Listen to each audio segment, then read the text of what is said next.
সম্মানিত হাজিরিন, সামনে আমাদের জন্য অপেক্ষমান আল্লাহ পাকের শ্রেষ্ঠতম দিনগুলোর ভিতরে যে দিনগুলোকে সর্বশ্রেষ্ঠ বলা হয়েছে, জিলহজের প্রথম 10 দিন, ওয়াল ফজরি ওয়া লায়ালিন আশর, সুপ্রভাতের কসম করার পরেই আল্লাহ রাব্বুল আলামিন 10 দিনের কসম করলেন। জিলহজের এই 10 দিন আমাদের সামনে একেবারেই আগত মেহমান। জীবনে অনেক সুযোগ আমরা পেয়েছি, মাহে রমজানের মতো সুযোগ আমাদের সামনে এসেছে। রমজানের মতো সুযোগ এবার আমাদের কাছ থেকে চলে গেল। মেহমান হিসেবে এখন আমাদের সামনে জিলহজের 10 দিন। জিলহজের এই 10 দিন এত বেশি সওয়াবে ভরা। নবী করিম সাল্লাল্লাহু আলাইহি ওয়াসাল্লাম হাদিসের মধ্যে বলছেন, মা মিন আইয়ামিন আল আমালু সালিহ ফিহা আহাব্বু ইলাল্লাহি ফি হাদিহিল আইয়াম, ইয়ানি আইয়াম আল আশর। এই জিলহজের প্রথম 10 দিনের আমল আল্লাহর কাছে এত বেশি প্রিয়, যত দিন আছে সমস্ত দিনগুলোর ভিতরে জিলহজের এই প্রথম 10 দিনের আমল আল্লাহর কাছে সবচেয়ে প্রিয়। জোরে বলেন সুবহানাল্লাহ। সাহাবায়ে কেরাম প্রশ্ন করলেন, ইয়া রাসূলুল্লাহ ওয়ালাল জিহাদ ফি সাবিলিল্লাহ, কেউ যদি আল্লাহর পথে জিহাদ করতে বের হয় এর চাইতেও কি এটা দামি? রাসূলুল্লাহ সাল্লাল্লাহু আলাইহি ওয়াসাল্লাম তৎক্ষণাৎ বললেন, ওয়ালাল জিহাদু ফি সাবিলিল্লাহ, কেউ যদি আল্লাহর পথে জিহাদ করতেও বের হয় এর চাইতেও এই 10 দিন যদি কেউ তার স্বস্থানে থেকে যেখানে আছে, যে অবস্থানে আছে ওই অবস্থানে যদি ইবাদত বন্দিগির মধ্যে দিয়ে কাটায়, তাহলে এই 10টা দিন ইবাদত করা ওর চাইতেও বেশি সওয়াবে পরিপূর্ণ। সুবহানাল্লাহ।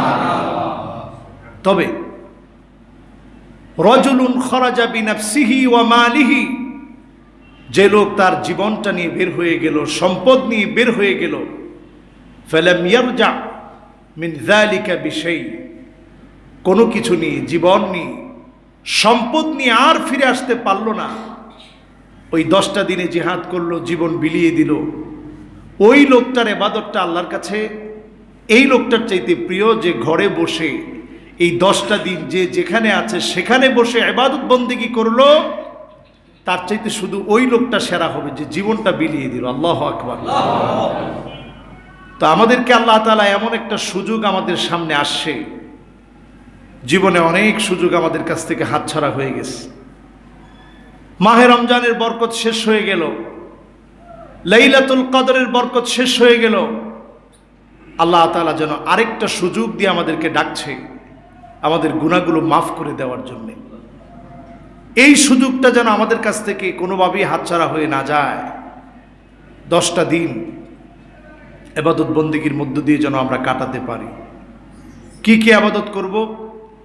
1 নাম্বার আন-নিয়্যা, নিয়তকে পরিশুদ্ধ করতে হবে। এখন থেকে আমরা নিয়ত করতে হবে, জিলহজের প্রথম তারিখ থেকে নিয়ে ইনশাআল্লাহ আমি ভালো ভালো কাজ করব।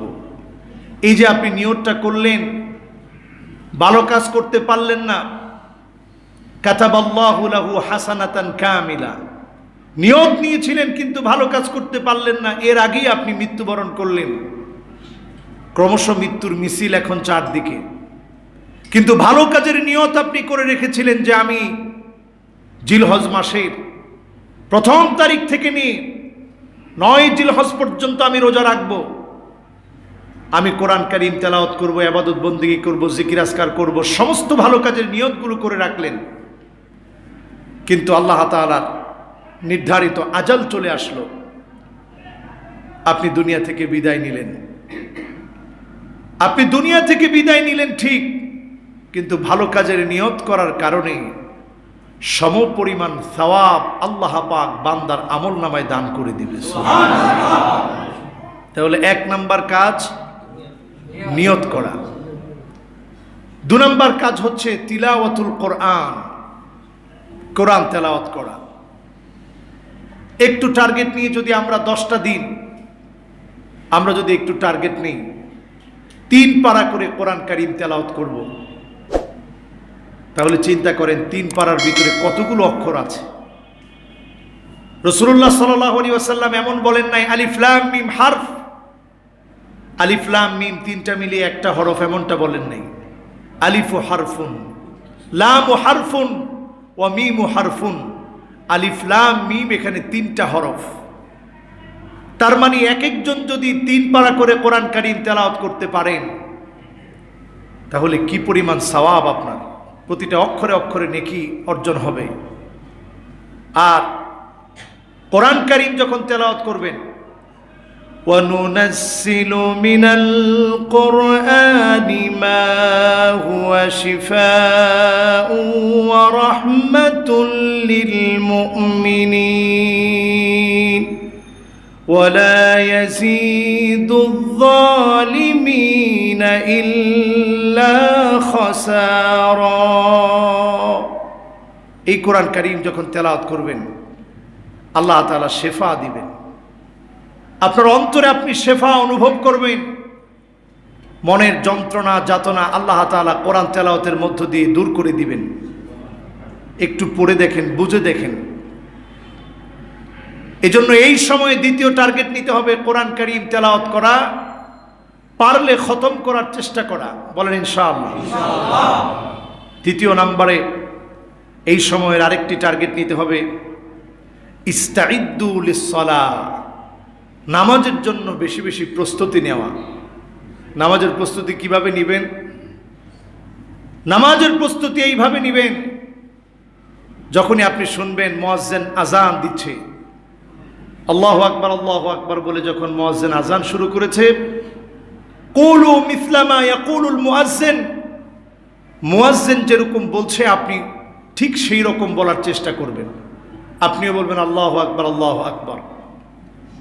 মুয়াজ্জিনের কথাগুলোর উত্তর দেওয়ার পর এবার আপনি আল্লাহুম্মা রাব্বা হাযিহি দাওয়াতিত তাম্মা ওয়াস সালাতিল কাইমা আতি মুহাম্মাদানিল ওয়াসিলাতা ওয়াল ফাদিলা ওয়াবআথহু মাকামান মাহমুদানিল্লাযী ওয়া'আদতাহ। এতটুকু আপনি বলবেন। এতটুকু বলার পর আপনি ওযু করতে চলে যাবেন। ওযু যখন করছেন, ওযুর মধ্য দিয়ে আল্লাহ রাব্বুল আলামিন আপনার গুনাহগুলোকে প্রত্যেকটা ফোঁটায় ফোঁটায় আপনার গুনাহগুলোকে আল্লাহ ঝরিয়ে দিবেন। সুবহানাল্লাহ। এরপরে যখন আপনি ওযু করে ফেললেন, সেটা ফজরের নামাজ হোক, জোহর হোক, আসর হোক, মাগরিব হোক, এশা হোক, আপনি যখনই নামাজের জন্য বের হবেন, নবী করিম সাল্লাল্লাহু আলাইহি ওয়াসাল্লাম বলছেন, মান গাদা আও রাহা আ'আদ্দাল্লাহু লাহু ফিল জান্নাতি নুজুলা। সকাল আর বিকেলে যখনই আল্লাহর গোলামেরা নামাজের জন্য বের হয়, আল্লাহ পাক আল্লাহর জান্নাতের ভিতরে এক একটা বাড়ি তার জন্য নির্মাণ করে দেয়। সুবহানাল্লাহ। দুনিয়ার জীবনে আমরা কতটুকুন সফলতা অর্জন করতে পেরেছি এটা মৌলিক বিষয় নয়, কিন্তু আল্লাহর জান্নাতে প্রতিবার বের হওয়ার মধ্য দিয়ে এক একটা বাড়ি আমার আপনার জন্য আল্লাহ তৈরি করে দিল। সুবহানাল্লাহ। এরপরে গিয়ে নামাজ পড়লেন।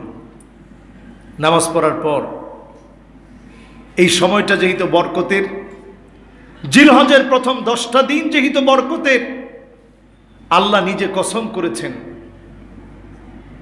গুরুত্বের বাহিরে কোনো বস্তু নিয়ে আল্লাহ কসম করেন নাই। আল্লাহ কসম করেছেন ওয়াল আসর, সময়ের শপথ। সময় কত গুরুত্বপূর্ণ চিন্তা করেন।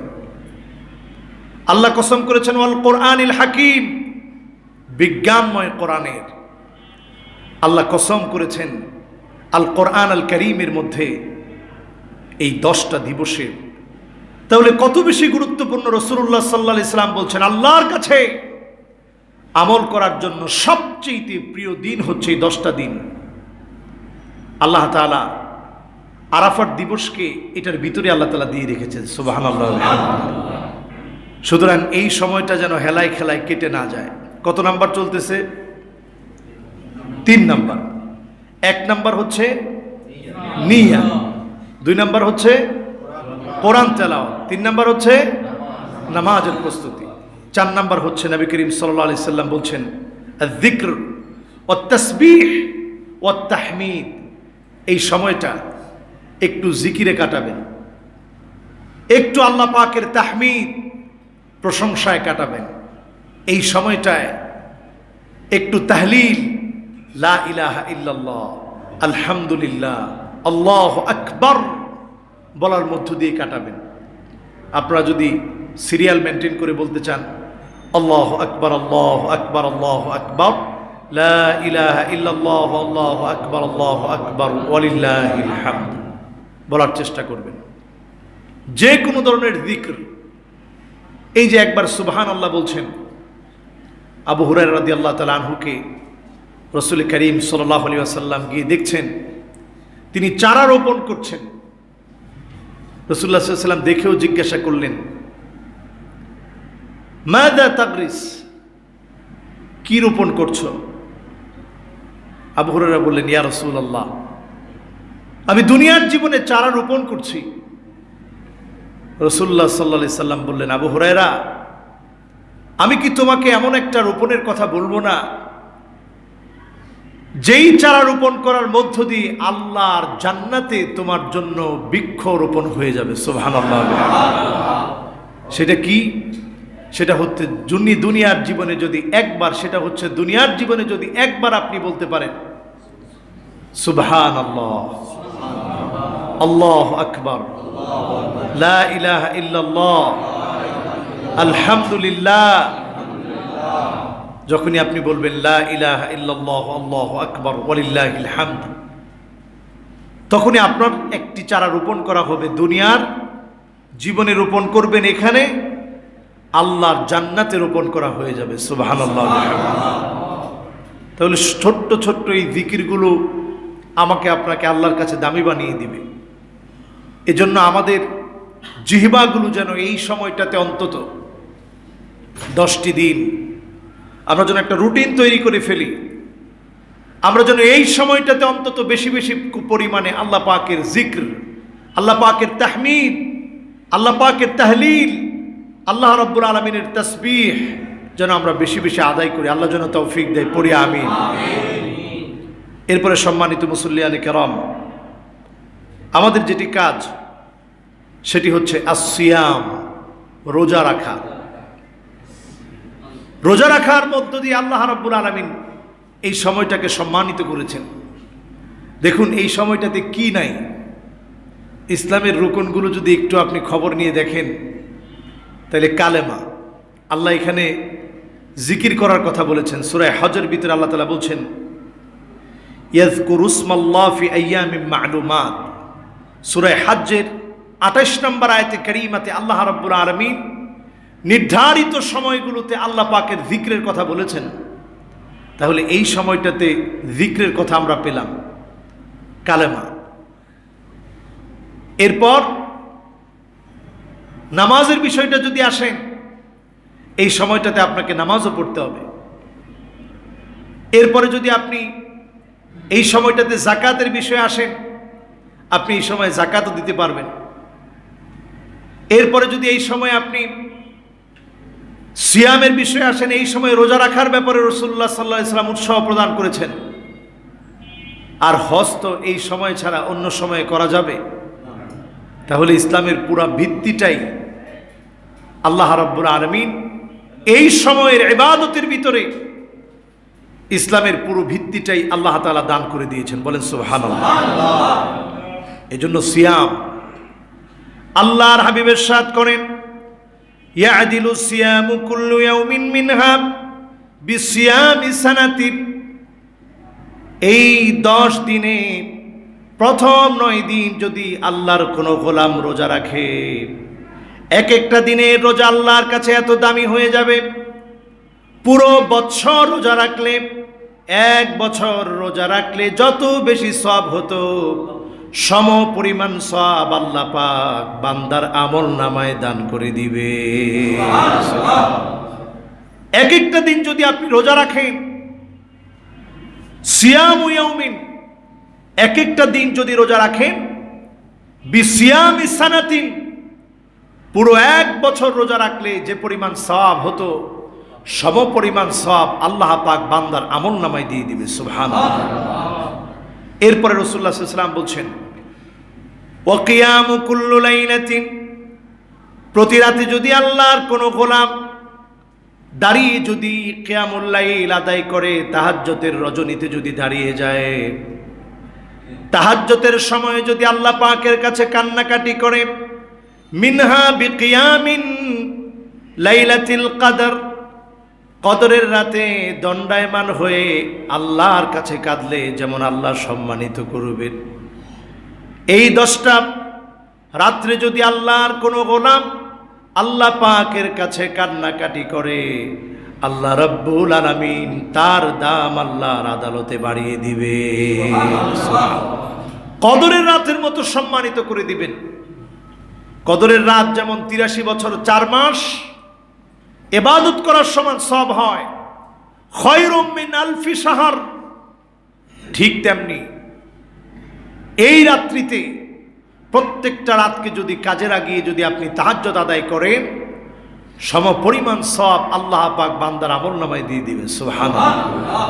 হাদিসটি তিরমিজিতে এসেছে, 758 নং হাদিস। যদিও হাদিসের সনদটা দুর্বল, কিন্তু আমলের জন্য গ্রহণযোগ্য। আমরা এই সময় রাত্রি জাগরণ করব, রোজা রাখব। যারা নিজেদেরকে আল্লাহ পাকের কাছে প্রিয় বানাতে চাই, এই সময়টাকে কাজে লাগিয়ে আমরা নিজেদেরকে আল্লাহ পাকের কাছে প্রিয় বানাতে পারি। অনেক গুনাহ খাতা হয়ে গেছে, এই সময়টাতে একটু রোজা রেখে রাত্রিকালীন সময় আল্লাহ পাকের জন্য দণ্ডায়মান হয়ে আমরা আল্লাহ পাকের কাছে কান্নাকাটি করি, ইনশাআল্লাহ আল্লাহ আমাদেরকে মাফ করে দিবে। বলেন ইনশাআল্লাহ। এরপরে আমার ভাইরা, কত নাম্বার গেল? 5 নাম্বার গেল।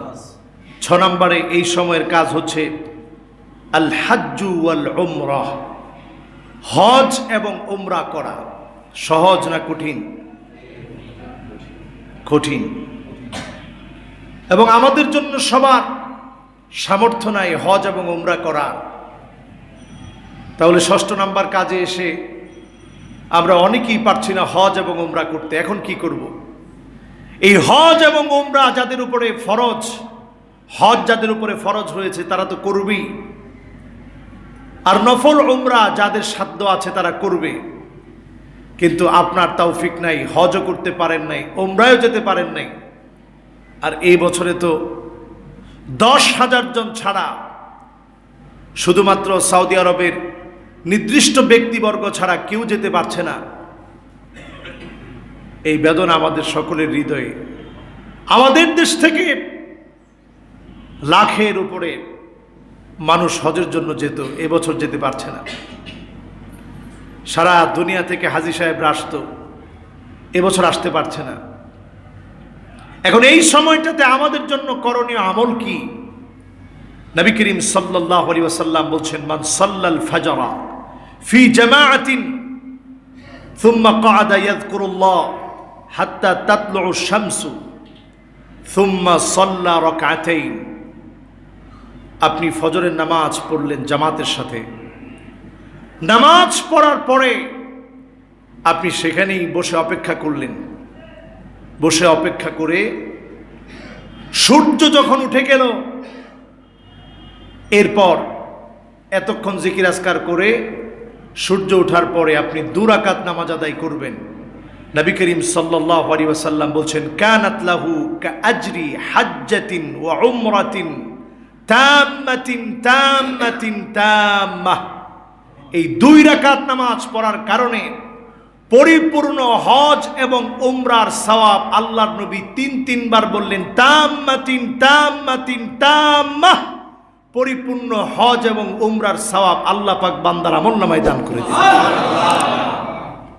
এই সময়টাতে 2টা রাকাত করে নামাজ পড়ে এরপরে বাড়ি যাবেন,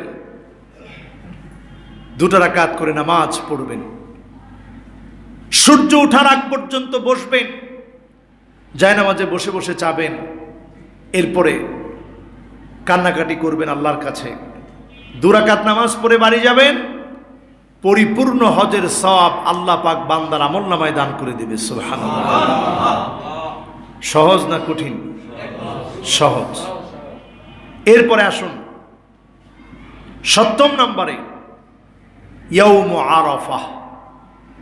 আমাদের জন্যে এমন একটা দিবস, এমন একটা খুশির সংবাদ ইয়াউমে আরাফায়, যে আরাফার দিবসে শয়তান লজ্জিত হয়ে যায়। চারদিকে মানুষের কান্নার রোড়া জারি। আরাফার ময়দানে যদি কেউ যেয়ে থাকেন, আপনাদের চোখে নিশ্চয়ই ভেসে ওঠার কথা, যেদিকেই মানুষ তাকায় সেদিকেই শুধু কান্নার রোল। আরাফার ময়দানের কান্না দেখলে যেন মনে হয় মানুষগুলা যেন সচক্ষে আল্লাহকে দেখতেছে আর আল্লাহর কাছে চাচ্ছে। আল্লাহু আকবার। এইভাবে করে রোনা জারি করে চারদিকে মানুষ কাঁদতে থাকে আরাফার ময়দানে। সেদিন শয়তান সবচেয়ে বেশি লজ্জিত হয়। এই দিনটায় যারা আমরা যেখানে আছি, সবচেয়ে প্রিয় দিবস আল্লাহর কাছে, পছন্দের দিবস আল্লাহর কাছে। আহতাসিবু আলাল্লাহি আইয়ুকাফিরা সানাতাল্লাতী ক্বাবলাহু ওয়াস সানাতাল্লাতী বা'দাহু। এই আরাফার দিবসে যারা রোজা রাখে, রাসূল করিম সাল্লাল্লাহু আলাইহি ওয়াসাল্লাম বলছেন, আমি আল্লাহর কাছে আশা রাখি আল্লাহ তার সানাতাল্লাতী ক্বাবলাহু, তার আগের বছরের গুনাহ, ও সানাতাল্লাতী বা'দাহু, তার পরের বছরের গুনাহ আল্লাহ মাফ করে দিবে। সুবহানাল্লাহ। চিন্তা করেন এই সময়টা কত দামি। আমরা এই সময়টাকে নষ্ট করি গরু কেনার পিছনে। কত কম দামে গরু কেনা যায়, আর এখন অনলাইন হওয়ার সুবাদে লিখে দেওয়া আছে 380 টাকা কেজি, কোথাও লিখে দেওয়া আছে 400 টাকা কেজি। এখন সারাদিন সার্চ দিতে দিতে আমাদের সময় শেষ, যে কত কম দামে পাওয়া যাবে এবারের কুরবানির পশুটা। অথচ এই সময়টা কত দামি, কত বেশি দামি আল্লাহ তাআলা বানিয়েছেন। আরাফার দিবসটা যেন হেলায় খেলায় আমাদের কাছ থেকে ছুটে না যায়। এরপর ৮ম নম্বরে ইয়াউমুল ঈদ আসবে আমাদের জন্য। ঈদের দিন, ঈদের আগে আমাদের কিছু করণীয় আছে। মান ওয়াজাদা সাআতুন ফালাম ইউদাহি, যে লোকের সামর্থ্য আছে কিন্তু কোরবানি করলো না, নবী করিম সাল্লাল্লাহু আলাইহি ওয়াসাল্লাম বলছেন, ফালা ইয়াকরাবান্না মুসাল্লানা, সেজন্য আমাদের ঈদগাহের নিকটবর্তী না হয়, আমাদের ঈদগাহে যেন লোকটা না আসে। তার মানে কোরবানি দিতে বলেছেন রাসূলুল্লাহ সাল্লাল্লাহু আলাইহি সাল্লাম। কিন্তু এই কোরবানি কেমন কোরবানি? এই কোরবানি হতে হবে মন থেকে। কোরবানির ইতিহাসের শুরু লগ্ন থেকে যদি দেখেন, আদম আলাইহিস সালাতু ওয়াস সালামের 2 সন্তান হাবিল আর কাবিল দুজনেই কোরবানি করছে। إذ قربا قربانا فتقبل من أحدهما ولم يتقبل من الآخر قال لأقتلنك قال إنما يتقبل الله من المتقين।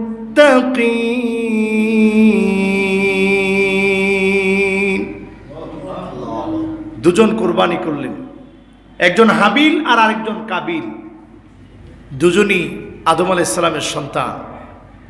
একজনের কোরবানি আল্লাহর কাছে গ্রহণ হলো, তার নাম হাবিল। আরেকজনের কোরবানি গ্রহণ হলো না, তার নাম হচ্ছে কাবিল। সঙ্গে সঙ্গে শুরু হয়ে গেল হিংসা। দেখেন এখান থেকে কিন্তু শিক্ষা শুরু। হাবিল এবং কাবিল দুজনেই কোরবানি দিল। একজনের কোরবানি গ্রহণীয়, আরেকজনের কোরবানি বর্জনীয়। যার কোরবানিটা আল্লাহর কাছে গ্রহণ হলো, হাবিল বলল, ইন্নামা ইয়াতাকাব্বালুল্লাহু মিনাল মুত্তাকিন, আল্লাহ পাক কেবলমাত্র মুত্তাকিদের কাছ থেকেই কোরবানিটা কবুল করে। আপনি বস কোরবানি দিলেন না মেসি কোরবানি দিলেন? বাংলাদেশে প্রতি বছর নাম দেওয়া হয় এক একটা, বস, মেসি, লাল্লু, এরকম অনেক দামি দামি গরুর নাম দেওয়া হয়। আপনি যেটাই কোরবানি দেন, কোরবানি যদি কবুল হতে হয় আপনি বুঝবেন কোন আলামত দিয়ে। ওই আলামত দিয়ে আপনার মনটাকে একটু জিজ্ঞাসা করেন। ওই সময় তো আকাশ থেকে আগুন এসে কোরবানির পশুটাকে জ্বালিয়ে দিত। যদি এই বিধান এখন পর্যন্ত থাকতো, কয়জন পাওয়া যেত কোরবানি দেওয়ার লোক? সবাই বলতো, হুজুর আমার সামর্থ্য নাই, কোরবানি দিব কেমনে?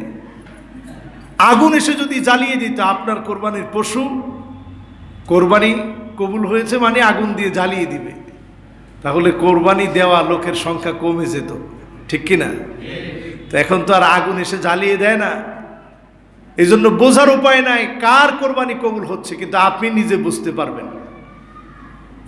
এই বছরও দেখবেন করোনা মহামারীর সময়ে যারা 5টা 7টা কোরবানি দিত তারা কিন্তু এই ধারাবাহিকতা রাখবে। কারণ মানুষ বলবে হাজী সাহেবের এত বিপদের ভিতরে ওনার টাকা কমে নেয়, এইবার উনি 7টা গরু কোরবানি দিল, আসলে লাভ হয়েছে? লাভ হলো না। কি কোরবানি আপনি দিলেন? কাবিল কোরবানি দিয়েছে, কবুল হয়নি, কিন্তু হাবিলের কোরবানি কবুল হয়েছে। কাবিল তখন খেপে গিয়ে যখন গায়ে হাত তোলার জন্য যখন উদ্বুদ্ধ হলো, তখন হাবিল বলে দিল, ইন্নামা ইয়াতাকাব্বালুল্লাহু মিনাল মুত্তাকিন। ভাই, আল্লাহ তো মুত্তাকিদের কাছ থেকে কবুল করে, তোমারটা তো কবুল হলো না। এই শুরু হলো পৃথিবীতে প্রথম হত্যা। যতগুলো হত্যায় পৃথিবীতে হবে এর একটা গুনাহ, একটা ভাগ, একটা পার্সেন্টেজ কাবিলের আমল নামায় চলে যাবে। বলেন নাউযু বিল্লাহ। তাহলে এখান থেকে শিক্ষা কি? এখান থেকে অনেকগুলো শিক্ষা। 1 নম্বরে আপনার কোরবানি কবুল হচ্ছে কিনা বুঝবেন আপনার তাকওয়া দিয়ে।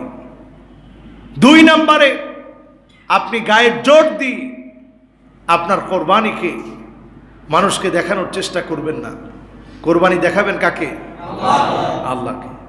করোনা পরিস্থিতিতে এই সময়ের শিক্ষা, আমরা যখনই দেখি বন্যার বিষয় আমাদের চোখের সামনে আসে, তখন এদেশের এক শ্রেণীর বুদ্ধিজীবী সুশীল সমাজ তারা উঠে পড়ে লাগে যে এবার বন্যার্থ মানুষের পাশে দাঁড়ান, কোরবানি বর্জন করুন, বন্যার্থদের পাশে দাঁড়ান। বলেন নাউযু বিল্লাহ।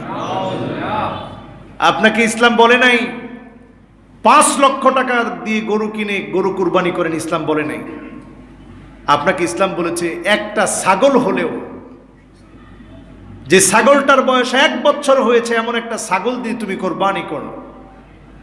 আপনাকে ইসলাম বলে নাই 5 লাখ টাকার গরু লাগবে, 1 লাখ টাকার গরু লাগবে। মুসলিম না, গরুর ক্ষেত্রে যদি আপনার সামর্থ্য থাকে 2 বছর বয়সের একটা গরু আপনি কোরবানি করেন, যেটা 2টা কর্তন দাঁত হয়েছে এমন একটা গরু কোরবানি করলেই তো হবে।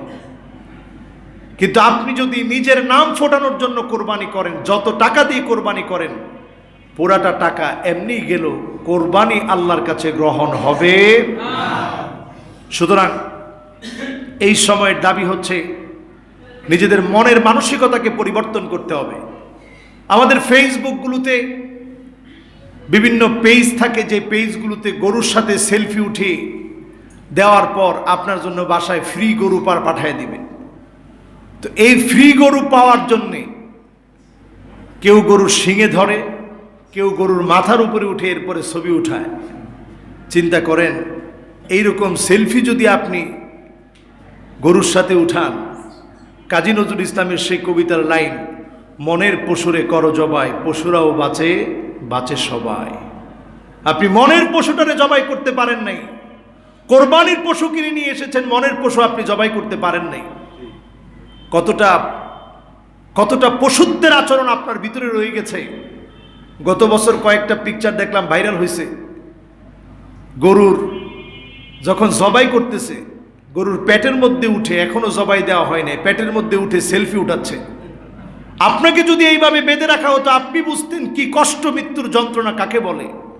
আপনি কি মনে করেন একটা গরু বুঝে না? সে আল্লাহর জন্য নিবেদিত প্রাণ হয়ে জবাই হয়ে যাচ্ছে। কখনো কখনো দেখবেন গরুর চোখ গড়িয়ে পানি পড়তেছে, তার মানে সে টের পাচ্ছে একটু পরেই আমার প্রাণটা চলে যাবে, কিন্তু তার মনে একটা প্রশান্তি, আমি আমার মালিকের জন্য কোরবানি হয়ে যাচ্ছি, আমি আমার আল্লাহর জন্য কোরবানি হয়ে যাচ্ছি। এই জন্য দেখবেন অনেক গরু খানাপিনা বন্ধ করে দেয়, চোখ দিয়ে পানি পড়ে, তার ভিতরে একটা অনুভূতি আছে। রাসূলুল্লাহ সাল্লাল্লাহু আলাইহি সাল্লাম দেখলেন একটা উট রসুলের সামনে এসে কাঁদছে, আল্লাহর হাবিব সঙ্গে সঙ্গে ডাকলেন, এটার মালিককে? একজন সাহাবী হাত তুলল, ইয়া রাসূলুল্লাহ, আমি এটার মালিক। আল্লাহর হাবিব বললেন, আফালা তাত্তাকিল্লাহ ফি হাদিহিল বাহিমা আল্লাতী মাল্লাকাকাল্লাহু ইয়াহ, যেই প্রাণীটার মালিক আল্লাহ তোমাকে বানিয়েছে তাকে তুমি খানা পিনা না দিয়ে কষ্ট করাও, আল্লাহর সামনে তোমাকে দণ্ডায়মান হতে হবে, জবাবদিহিতা করতে হবে, জবাবদিহিতার সম্মুখীন হতে হবে। সাহাবী অবাক হয়ে গেলেন। একটা উটের চোখের পানি দেখে রাসূলুল্লাহ সাল্লাল্লাহু আলাইহি সাল্লামের মন কেঁদে উঠল। আর যে গরুটা কাঁদছে, আমরা কেমন মানুষ, আমরা তার সাথে সেলফি উঠাচ্ছি। খবরদার, এই ধরনের কার্যক্রম আমাদের কোরবানি নষ্ট করে দেয়, কোরবানির স্পিরিটটা নষ্ট করে দেয়। সুতরাং কোরবানির স্পিরিট যেন আত্মত্যাগের স্পিরিট হয়, কোরবানির শিক্ষা যেন আমাদের জীবন পরিবর্তনের শিক্ষা হয়। ইব্রাহিম আলাইহিস সালাতু ওয়াস সালাম সেও সন্তানের গলায় ছুরি চালাতেও দেরি করে নাই। ফাদাক্কাতিল মালাইকাতু ফিস সামা, আকাশের মধ্যে ফেরেশতারা চিৎকার করে কাঁদছিলেন, আল্লাহুম্মা আরহাম শাইখাল কবীর ওয়াফদি আনহু তিফলাস সাগীর। আয় আল্লাহ তাআলা, এটা কেমন কাজ হচ্ছে আল্লাহ, এই বৃদ্ধ মানুষটার হৃদয়ে একটু দয়া দান করেন, শিশু বাচ্চাটাকে তার ছুরির নিচ থেকে হেফাজত করেন। বাবা উপর থেকে বলতেছে, মা বিকা ইয়া ওয়ালাদি, হে আমার সন্তান, ছুরির সঙ্গে তোমার কেমন সম্পর্ক, ছুরি দিয়ে তোমার গলা কেন কাটে না? সন্তান নিচ থেকে বলে, মা বিকা ইয়া আবি, হে আমার আব্বা, আপনার বা ছুরির সঙ্গে কেমন সম্পর্ক হয়ে গেল, আমার গলা কেন কাটতেছে না? এই হচ্ছে কোরবানির, নিজের সন্তানকে কোরবানি করার আল্লাহ পাকের সামনে পরীক্ষা দেওয়া নবী ইব্রাহিম আলাইহিস সালাতু ওয়াস সালামের আত্মত্যাগ। আর আমরা যারা কোরবানি করছি, আমরা কোন আত্মত্যাগের দৃষ্টান্ত মনের ভিতরে রেখে কোরবানির জন্য পশু ক্রয় করছি? সুতরাং এই জায়গা থেকে কোরবানি করতে হবে, কোরবানি করতে হবে এই চিন্তায়। নবী ইব্রাহিম আলাইহিস সালাম আল্লাহর জন্য নিজের সন্তানকে কোরবানি করতেও দ্বিধাবোধ করছে না। ওই সন্তান, যে সন্তান ৮৬ বছর পরে ইব্রাহিম আলাইহিস সালাম যে সন্তান পেয়েছেন, ৮৬ বছর, ১০ বছর সন্তান না হলেই তো আমরা পাগল পারা হয়ে যাই। ৮৬ বছর পরে আল্লাহ একটা কলিজার টুকরা সন্তান দিয়েছে। আল্লাহ বলছে, খোলা মরুভূমিতে রেখে আয়। নবী ইব্রাহিম আলাইহিস সালাম এক মুহূর্ত দেরি করে নেই, রেখে চলে যাচ্ছেন। স্ত্রী জিজ্ঞাসা করছে, প্রাণের স্বামী কোন অপরাধে রেখে চলে যাচ্ছেন? নবী ইব্রাহিম আলাইহিস সালাম কথা বলেন না। হাজারা আলাইহিস সালাম এবার প্রশ্ন করলেন, স্বামী রে, আল্লাহু আমারাকা ইয়া ইব্রাহিম, আল্লাহ কি আপনাকে অর্ডার করেছে এই খোলা মরু প্রান্তে রেখে চলে যেতে? এবার হাজরা আলাইহিস সালামের কথায় নবী ইব্রাহিম আলাইহিস সালাম বললেন, নাম আল্লাহু আমারনি, আমার আল্লাহ আমাকে অর্ডার করেছে তোমাদেরকে রেখে চলে যেতে। যখন এই কথা হাজরা আলাইহিস সালাম শুনলেন, স্বামীকে জানিয়ে দিলেন, স্বামী শুনে রাখুন, ইযান লা ইউদাইয়ুনি আল্লাহ, এই খোলা মরু প্রান্তে আমার আল্লাহ যদি রেখে চলে যেতে বলেন, স্বামী তার স্ত্রীকে ভুলে যেতে পারে, সন্তান তার মাকে ভুলে যেতে পারে, মা সন্তানকে ভুলে যেতে পারে, নিঃসন্দেহে আমার মালিক কোনোদিন তার বান্দিকে ভুলে যেতে পারে না। সুবহানাল্লাহ। তাওয়াক্কুলের জায়গাটা কেমন? কখনো বান্দিকে ভুলে যাবে না, আল্লাহ ভুলেও যায় নাই। তাআমু তুমিন, জমজমের পানি দিয়ে, খাদ্যের উপাদান দিয়ে এমন একটা পানি দিয়ে দিলেন যেটার ভিতরে খাদ্যের উপাদান আছে। ভাত খেলে যেমন আপনার শরীরে আপনি এনার্জি পান, শরীরটা এনার্জেটিক হয়, খাদ্যের উপাদানের মধ্য দিয়ে যেমন আপনি আপনার শরীরকে আপনি সুস্থ মনে করেন, ঠিক তেমনি এই পানির ভিতরে তাআমু তুমিন, খাদ্যের উপাদান আল্লাহ তাবারাকা ওয়া তাআলা দান করে দিলেন। সুবহানাল্লাহ। সুতরাং এই ত্যাগগুলোকে মিলাতে হবে। এই জিলহজ মাসের 10টা দিন যেন ইবাদত বন্দেগীর মধ্য দিয়ে আল্লাহ কাটানোর তৌফিক দান করে, পড়ি আমিন। সর্বশেষ আপনাদেরকে বলতে চাই, এই সময়টাতে নানা ধরনের ফিতনা আপনারা দেখবেন। যেমন আমরা একটা শর্ট ফিল্মের কথা বলতে চাই, কালার অফ চাইল্ডহুড নামে একটা শর্ট ফিল্ম, পৃথিবীর 17টা দেশে এই শর্ট ফিল্মটা শো করানো হয়েছে।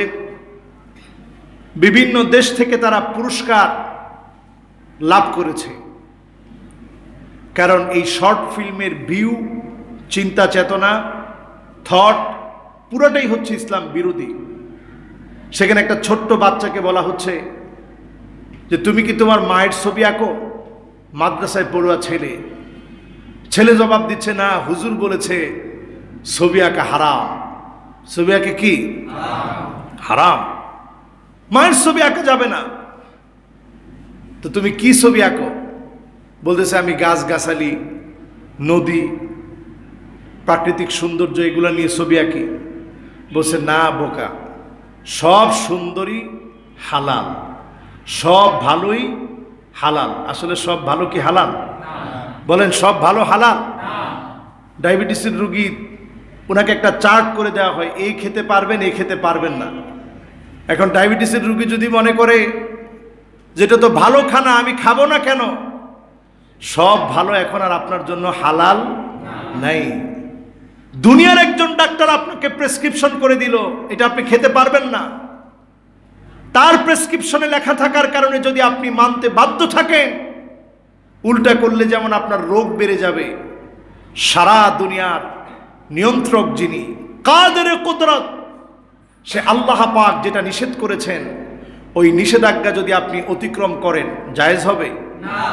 আল হালালু বাইয়িন ওয়াল হারামু বাইয়িন, এই হালালগুলা বর্ণিত, ওয়া বাইনাহুমা উমুরুন মুশতাবিহাত, হালালগুলা বর্ণিত, হারামগুলা বর্ণিত। মাঝখানে কিছু বিষয় আছে হারাম হওয়ারও সম্ভাবনা রাখে, আবার হালালও হতে পারে, এইগুলা থেকেও বেঁচে থাকতে হবে। তাহলে চিন্তা করেন, এই শর্ট ফিল্মে বোঝানো হচ্ছে যে মাদ্রাসায় যে পড়ানো হয় ছবি আঁকা হারাম, এটা ঠিক না। এবং শেষে দেখানো হলো এই বাচ্চাটার ছবি কি, মায়ের ছবি বালিশের নিচে রেখে এরপরে ঘুমিয়ে পড়ছে। তো হুজুর এসে এটা দেখার পরে এত রেগে গেছে, তাকে হত্যা করে ফেলছে। নাউজুবিল্লাহ। এই যে এরকম একটা চিন্তা মানুষের মাথায় ঢুকিয়ে দিচ্ছে যে আলেমরা যা বলে সব ভুল বলে, সব ভালো জিনিসই হালাল। সব ভালো জিনিস আসলে হালাল হতে পারে না। বন্ধু বন্ধুকে সহযোগিতা করে, কিন্তু এই সহযোগিতা কি আপনি পরীক্ষার হলে করতে পারবেন? সহযোগিতা করা ভালো না খারাপ? ভালো, ভালো না? কিন্তু পরীক্ষার হলে করা যাবে? সব ভালো সব জায়গায় করা যায় না, ওইটা ওই সময় নিষিদ্ধ, আপনি করতে পারবেন না। আল্লাহ তাআলা বিশ্ব নবীকে দিয়ে জানিয়ে দিলেন কোন প্রাণীর ছবি আপনি আঁকবেন না। দুনিয়ায় তো ছবি আঁকার শেষ নাই। আপনি বাইতুল্লাহ আঁকেন, আপনি মসজিদ নববী আঁকেন, নিষেধ আছে? গাছগাছালি আঁকেন, নিষেধ আছে? এইভাবে করে আমার দেশের নাস্তিকরা তাদের অপতৎপরতা চালাচ্ছে। কি করে ইসলামকে, ইসলামের দাবিগুলোকে মানুষের সামনে ভুল প্রমাণ করা যায়, তারা নানাভাবে লেগে গেছে।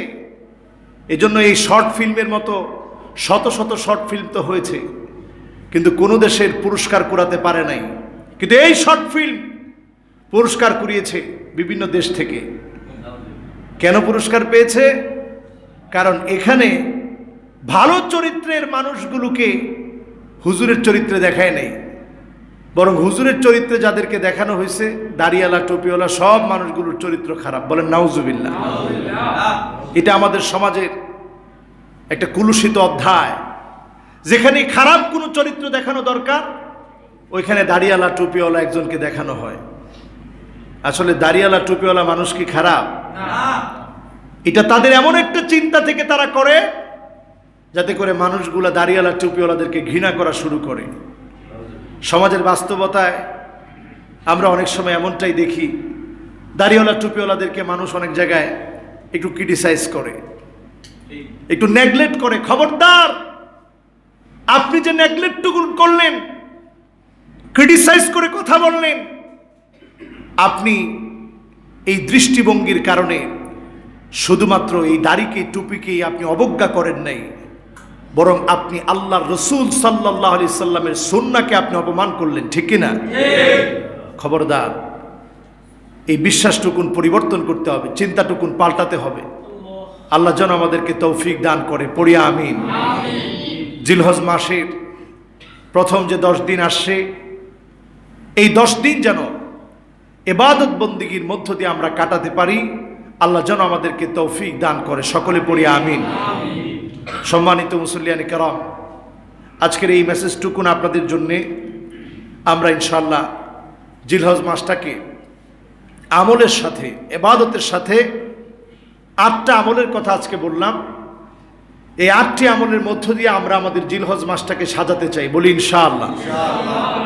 পাশাপাশি আমরা ইনশাআল্লাহ অনেক দিন ধরেই আপনাদেরকে বলবো চিন্তা করছি, কিন্তু আপনাদেরও হাতের যে অবস্থা আমি জানি। অনেক জুমা গেল, আমি আপনাদেরকে জোরাজোরি করি না, কারণ প্রত্যেকেরই এই সময়টাতে নানা ধরনের অসুবিধা সকলের। তারপরেও আল্লাহ তাআলা আমাদেরকে তো দুনিয়া থেকে নিয়ে যেতে পারতেন। এই যে করোনা পরিস্থিতির এখন যে অবস্থা, আগের চাইতে ভালো না খারাপ? ভালো, ভালো, আলহামদুলিল্লাহ বলেন। আলহামদুলিল্লাহ। অনেক দেশ এমন বলছিল যে বাংলাদেশে মানুষের লাশ পড়ে থাকবে রাস্তায়। তো আমার সাথেও বিভিন্ন দেশের অনেক ভাইরা ফোন দিয়ে বলতো, তোমার দেশের মানুষ এত বেশি, তোমার দেশে লাশ পড়ে থাকবে কিন্তু মানুষ খুঁজে পাওয়া যাবে না। আলহামদুলিল্লাহ, আল্লাহ তাআলা এই দেশে আল্লাহ রহমত করছে। আলহামদুলিল্লাহ। তো আল্লাহ তাআলা যে এই পর্যন্ত আমাদেরকে সুস্থ রাখছেন, নিরাপদে রেখেছেন, ভালো রেখেছেন, শুকরিয়া তার। যারা এই মসজিদে নামাজ পড়ছি, ইনশাআল্লাহ আজকে আমি সহ আমরা সকলে মিলে আমরা একটু দানের হাতকে প্রসারিত করব। বলি ইনশাআল্লাহ। আমি আর সময় নিতে চাই না।